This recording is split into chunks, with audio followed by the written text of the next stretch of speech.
ಶ್ರೀ ಮಹಾಗಣಾಧಿಪತಿಯೇ ನಮಃ. ಓಂ ಶ್ರೀ ಮಾತ್ರೇ ನಮಃ. ಓಂ ಶ್ರೀ ಗುರುಭ್ಯೋ ನಮಃ. ಸಮಸ್ತ ಕನ್ನಡ ವೀಕ್ಷಕರಿಗೆ ನಮಸ್ಕಾರ. ನೀವು ಮೊದಲನೇ ಬಾರಿ ನಮ್ಮ ಚಾನಲ್ ನೋಡ್ತಾ ಇದ್ದರೆ ದಯವಿಟ್ಟು ಸಬ್ಸ್ಕ್ರೈಬ್ ಮಾಡಿ ಅಂತ ಹೇಳ್ತಾ, ಈ ದಿನ ನಾವು ಜುಲೈ ಮಾಸದಲ್ಲಿ, ಇನ್ನೇನು ಆಷಾಢ ಮಾಸ ಆರಂಭವಾಗಿದೆ. ಆಷಾಢ ಮಾಸದಲ್ಲಿ ಯಾವುದೇ ಶುಭ ಕಾರ್ಯಗಳು, ವ್ರತಗಳು ಅಥವಾ ಕೆಲವೊಂದು ವಿಷಯಗಳನ್ನೆಲ್ಲ ಅವಾಯ್ಡ್ ಮಾಡ್ತಿರ್ತೀವಿ ನಮ್ಮ ಹಿಂದೂ ಸಂಪ್ರದಾಯ ಪ್ರಕಾರ. ಈ ಜುಲೈ ಮಾಸದಲ್ಲಿ ನಾವು ಆಚರಣೆ ಮಾಡಬೇಕಾಗಿರುವಂತಹ ಕೆಲವೊಂದು ಪರ್ವದಿನಗಳು ಇದೆ.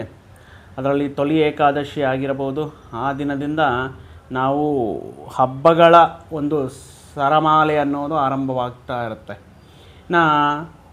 ಜುಲೈ 10ರಂದು ಆಗ್ತಾ ಇರುವಂತಹ ಗುರು ಪೌರ್ಣಿಮಾ, ಗುರುಗಳನ್ನು, ಹಿರಿಯರನ್ನು ಸತ್ಕಾರ ಮತ್ತು ನಮಗೆ ಜ್ಞಾನವನ್ನು, ವಿದ್ಯೆಯನ್ನು ನೀಡುವಂತಹ ಗುರುಗಳಿಗೆ, ಗುರು ಸಮಾನರಿಗೆ, ದತ್ತಾತ್ರೇಯರ, ಶ್ರೀ ಗುರುರಾಯರನ್ನು ನೆನೆಯುತ್ತಾ ಸಂಭ್ರಮಾಚರಣೆಯಿಂದ ನಾವು ಗುರು ಪೂರ್ಣಿಮೆಯನ್ನು ಆರಂಭ ಮಾಡ್ತೀವಿ. ಈ ಜುಲೈ ಮಾಸದಲ್ಲಿ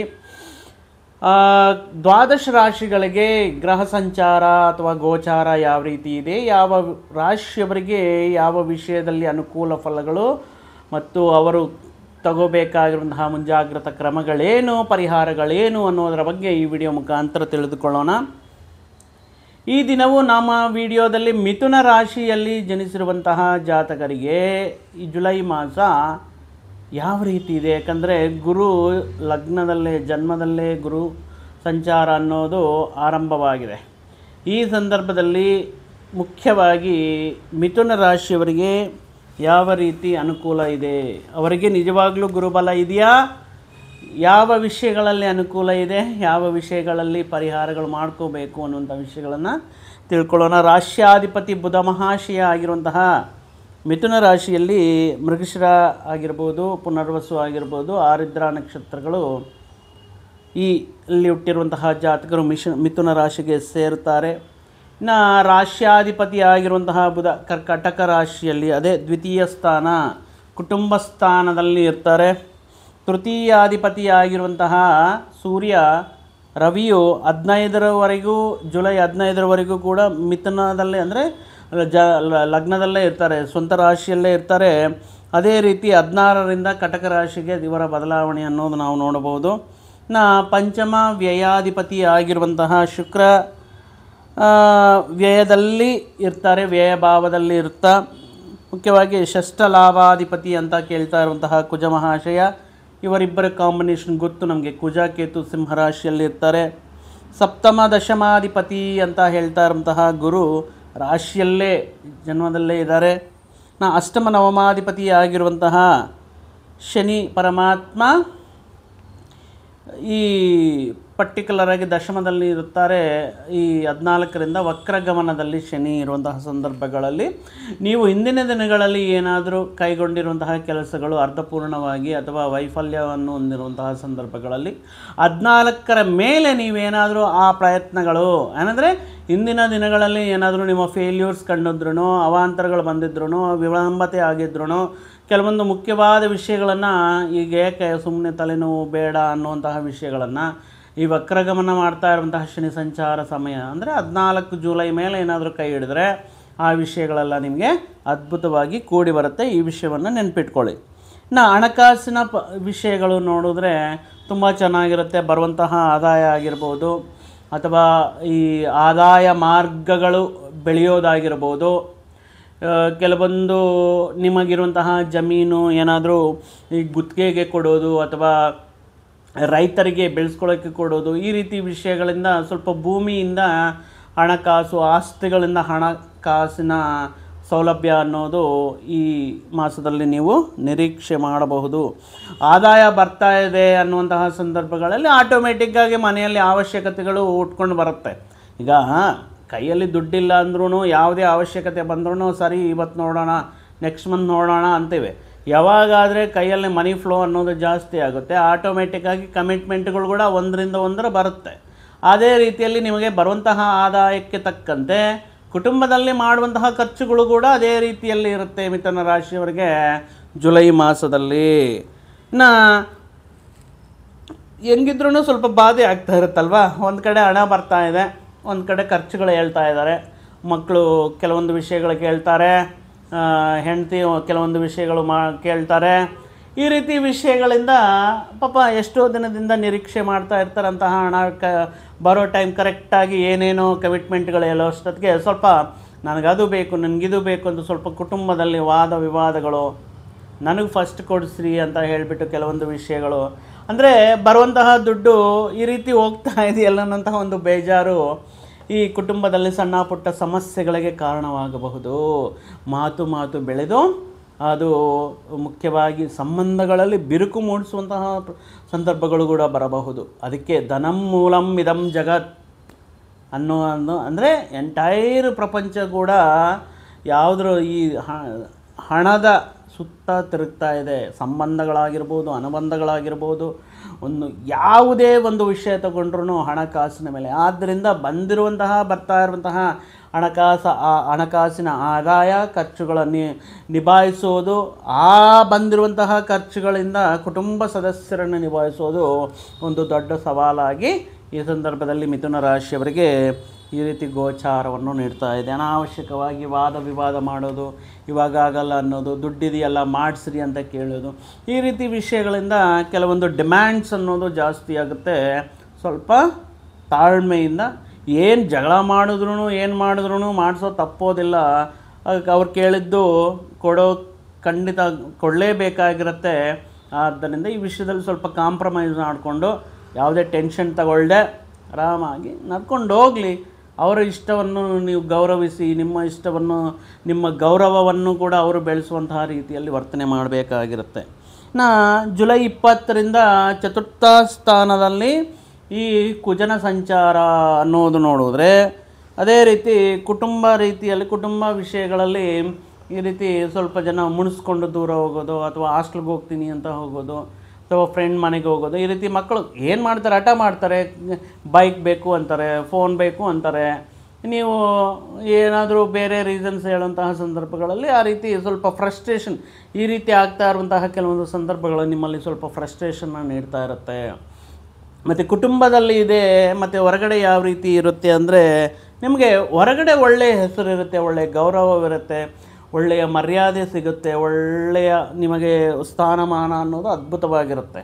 ಬಟ್ ಕುಟುಂಬದಲ್ಲಿ ಮಾತ್ರ ಸಣ್ಣ ಪುಟ್ಟ ಸಮಸ್ಯೆಗಳಿಗೆ ಈ ವಾದ ವಿವಾದಗಳು ನಡೀತಾ ಇರುತ್ತೆ. ಇನ್ನು ಇದೇ ಸಂದರ್ಭದಲ್ಲಿ ಹೇಳಿದ್ದೀನಲ್ವಾ, ಖಂಡಿತವಾಗಿಯೂ ಕೆಲವೊಂದು ಡಿಮ್ಯಾಂಡ್ಸ್ನ ಪೂರೈಸಲೇಬೇಕಾಗಿರುತ್ತೆ. ಹೊಸ ಆಭರಣ ಪ್ರಾಪ್ತಿ, ಗೋಲ್ಡ್ ಪರ್ಚೇಸ್ ಮಾಡೋದು, ಅಥವಾ ಮನೆಯಲ್ಲಿ ಈ ಮಹಿಳೆಯರು ಡಿಮ್ಯಾಂಡ್ ಮಾಡಿರುವಂತಹ ಕೆಲವೊಂದು ಬಂಗಾರು ತಗೊಳ್ಳೋದು, ಈ ರೀತಿ ವಿಷಯಗಳೆಲ್ಲ, ಆಭರಣಗಳನ್ನು ತಗೊಳ್ಳೋದು, ಈ ರೀತಿ ವಿಷಯಗಳೆಲ್ಲ ನಡೀತಾ ಇರುತ್ತೆ. ತಗೊಂಡಿರುವಂತಹ ಗೋಲ್ಡನ್ನು ಎಲ್ಲರಿಗೂ ತೋರಿಸ್ಕೊಂಡು ನೋಡಿ ಎಷ್ಟು ಒಳ್ಳೆಯ ಹೆಸರು ತಂದುಕೊಡ್ತಾರೆ. ನಿಮ್ಮ ಬಂಧುಗಳಲ್ಲಿ ಕೂಡ ಒಳ್ಳೆಯ ಹೆಸರು ಬರುತ್ತೆ ನಿಮಗೆ. ಯಾಕಂದರೆ ನೀವು ತಗೊಳ್ತೀರಾ, ಕಳಿಸ್ತೀರಾ, ಆದ್ದರಿಂದ ಎಲ್ಲರಿಗೂ ಹೇಳ್ತಾರೆ ನಮ್ಮ ಯಜಮಾನರು ಈ ರೀತಿ ಮಾಡಿಸಿದ್ದಾರೆ, ಅವರಪ್ಪ ಮಗಳಿಗೆ ಈ ರೀತಿ ಮಾಡಿಸಿದ್ದಾರೆ ಅನ್ನುವಂತಹ ಒಂದು ಖುಷಿಯ ವಿಚಾರ ಸಂತೋಷದಿಂದ ಎಲ್ಲರಿಗೂ ಹೇಳ್ಕೊಳ್ಳೋದ್ರಿಂದ ಈ ಬಂಧುಗಳಲ್ಲಿ ಕೂಡ ನಿಮಗೆ ಒಳ್ಳೆಯ ಹೆಸರು ಬರೋದಕ್ಕೆ ಚಾನ್ಸಸ್ ಇರುತ್ತೆ. ಮುಂಚೆನೇ ಹೇಳಿದೆ ನಾನು, ಶನಿ ಸಂಚಾರ ಅನ್ನೋದು ವಕ್ರಗಮನದಲ್ಲಿ ನಡೀತಾ ಇದೆ. ಅದರಲ್ಲೂ ದಶಮದಲ್ಲಿ ಇಂದಿನ ದಿನಗಳಲ್ಲಿ ಏನಾದರೂ ಕೆಲವೊಂದು ಮಿಸ್ಟೇಕ್ಸ್ ಆಗಿದ್ದರೆ, ಏನಾದರೂ ಆ ಕೆಲಸಗಳು ಆರಂಭ ಮಾಡಿ ನಿಮ್ಮ ಸ್ವಯಂಕೃತ ಅಪರಾಧಗಳಿಂದ ಆ ಕೆಲಸಗಳನ್ನು ನಿಲ್ಲಿಸಿದ್ರೆ, ಈ ಸಂದರ್ಭದಲ್ಲಿ ಅದನ್ನು ಸ್ವಲ್ಪ ಕರೆಕ್ಟ್ ಮಾಡಿಕೊಂಡು ನಿಮಗೆ ನೀವೇ ಸೆಲ್ಫ್ ಕರೆಕ್ಷನ್ ಅಂತ ಹೇಳ್ತೀರಲ್ವ, ಆ ರೀತಿ ಮತ್ತೆ ಸಂಸ್ಕಾರವನ್ನು ಮಾಡಿಕೊಂಡು, ಸ್ವಯಂ ಸಂಸ್ಕಾರವನ್ನು ಮಾಡಿಕೊಂಡು, ಆ ತಪ್ಪುಗಳನ್ನು ಅರಿವು ಮಾಡಿಕೊಂಡು, ಮತ್ತು ನಿಮ್ಮ ವಿಷಯಗಳಲ್ಲಿ ಯಾವುದೇ ತಪ್ಪುಗಳು ಮಾಡದೆ ಯಶಸ್ವಿಯಾಗಿ ಪೂರ್ತಿ ಮಾಡೋದಕ್ಕೆ ಅನುಕೂಲವಿರುತ್ತೆ. ಇನ್ನು ಇದರಲ್ಲಿ ಅದನ್ನೇ ಹೇಳ್ತಾ ಇದ್ದಾರೆ, ವ್ಯಯಭಾವದಲ್ಲಿ 12ನೇ ಮನೆಯಲ್ಲಿರುವಂತಹ ಶುಕ್ರನು ಅದನ್ನೇ ಹೇಳ್ತಾ ಇರೋದು. ಏನು ಹೇಳ್ತಾ ಇದ್ದಾರೆ? ವ್ಯಯ ಅಂದ್ರೇ ಖರ್ಚು, ಶುಕ್ರ ಅಂದ್ರೇ ಆಡಂಬರ ಜೀವನ, ವಿಲಾಸವಾಗಿರುವಂತಹ ಜೀವನ, ಒಂದು ಬೆಲೆ ಬಾಳುವಂತಹ ವಸ್ತುಗಳ ಸಂಗ್ರಹ, ಇದನ್ನೇ ಹೇಳ್ತಾ ಇದ್ದಾರೆ ಇವರು. ಆದಾಯ ತುಂಬ ಚೆನ್ನಾಗಿರುತ್ತೆ, ಅದಕ್ಕೆ ತಕ್ಕಂತೆ ಈ ವಿಲಾಸಗಳಿಗೋಸ್ಕರ, ಆಡಂಬರಕ್ಕೋಸ್ಕರ ಅದಕ್ಕೆ ತಕ್ಕಂತೆ ಮನೆಯಲ್ಲಿ, ಅಂದರೆ ಎಷ್ಟು ಅಂತ ಹೇಳೋಕ್ಕಾಗಲ್ಲ, ಬಟ್ ಅವಶ್ಯಕ ಖರ್ಚುಗಳೇ. ಬಟ್ ಬಂದಿರುವಂತಹ ಆದಾಯ ಈ ರೀತಿ ಖರ್ಚು ಮಾಡಿಸ್ತಾ ಇದ್ದೀರಲ್ಲ ಅನ್ನುವಂಥ ಒಂದು ಬಾಧೆ ಒಳಗಡೆ ಇರುತ್ತೆ. ಆರೋಗ್ಯ ತುಂಬ ಚೆನ್ನಾಗಿರುತ್ತೆ, ಅದರಲ್ಲಿಯೂ ಕೂಡ ಸ್ವಲ್ಪ ಏನಾದರೂ ಸ್ಕಿನ್ ರಿಲೇಟೆಡ್ ವಾಟರ್ ಚೇಂಜ್ ಆಗಿರ್ಬೋದು, ಅಥವಾ ಕೆಲವೊಂದು ವಿಷಯಗಳಿಂದ ಸ್ಕಿನ್ ಮೇಲೆ ಸ್ವಲ್ಪ ಅಲರ್ಜಿ ಕೈಂಡ್ ಆಫ್ ತುರುವಿಕೆ ಈ ರೀತಿ ಪ್ರಾಬ್ಲಮ್ಸ್ ಬರುತ್ತೆ. ಸ್ವಲ್ಪ ಹುಷಾರಾಗಿ ನೋಡ್ಕೊಳ್ಳಿ. ಅದೇ ರೀತಿ ನಿಮ್ಮ ತಾಯಿಯ ಆರೋಗ್ಯದ ಬಗ್ಗೆ ಸ್ವಲ್ಪ ಗಮನ ಕೊಡಿ. ಇನ್ ಕೇಸ್ ದೀರ್ಘಕಾಲದಿಂದ ಏನಾದರೂ ಆರೋಗ್ಯ ಸಮಸ್ಯೆಗಳಿಂದ ಬಳಲ್ತಾ ಇದ್ದರೆ ಅವರಿಗೆ ಸರಿಯಾದ ಮೆಡಿಕೇಷನ್ ಕೊಡಿಸೋದಾಗಿರ್ಬೋದು, ಡಾಕ್ಟ್ರ್ ಹತ್ರ ಫಾಲೋಅಪ್ಸ್ ಮಾಡಿಸೋದಾಗಿರ್ಬೋದು. ಮರಿಬೇಡಿ, ಅವರ ಆರೋಗ್ಯದ ಬಗ್ಗೆ ಗಮನದಲ್ಲಿಟ್ಕೊಳ್ಳಿ.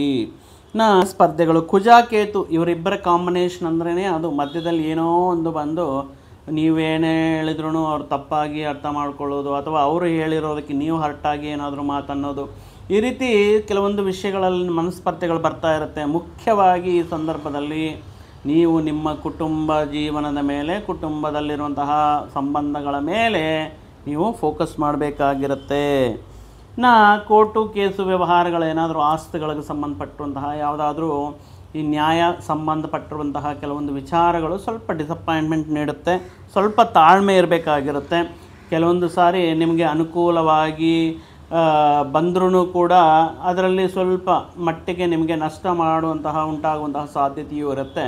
ಆದ್ದರಿಂದ ಈ ವಿಷಯಗಳಿಂದ, ಈ ವ್ಯಕ್ತಿಗಳಿಂದ ನಾನು ಈ ರೀತಿ ಸಾಲ ಮಾಡಿಕೊಂಡೆ, ಈ ರೀತಿ ನಷ್ಟ ಆಯಿತು ಅಂತ ಅವ್ರ ಮೇಲೆ, ಪ್ರತ್ಯರ್ಥಿಗಳ ಮೇಲೆ ಜಗಳಕ್ಕೆ ಹೋಗೋದು, ಅನಾವಶ್ಯಕವಾಗಿ ಮಾತಿಗೆ ಇಳಿಯೋದು, ಈ ರೀತಿ ಏನು ಬೇಡ. ಸ್ವಲ್ಪ ತಾಳ್ಮೆ ಇರಲಿ.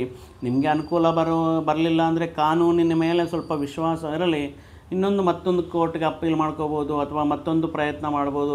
ಅದನ್ನು ಬಿಟ್ಟು ಅನಾವಶ್ಯಕವಾಗಿ ಜಗಳಗಳು ಮಾಡಿಕೊಂಡು ಮಾತುಗಳಿಂದ ಸಂಘರ್ಷಣೆಗೆ ಒಳಗಾಗಿ ಮನಃಶಾಂತಿ ಈ ರೀತಿ ಈ ವಿಷಯಗಳಿಗೆ ಸ್ವಲ್ಪ ದೂರ ಇರೋದು ಉತ್ತಮ. ಅದೇ ರೀತಿ ನಾನು ಹೇಳಿದ್ದೀನಲ್ವ, ಕುಟುಂಬದಲ್ಲಿ ಸಣ್ಣ ಪುಟ್ಟ ಸಮಸ್ಯೆಗಳು, ವಾದ ವಿವಾದಗಳು ಆಗ್ತಾ ಇರುತ್ತೆ.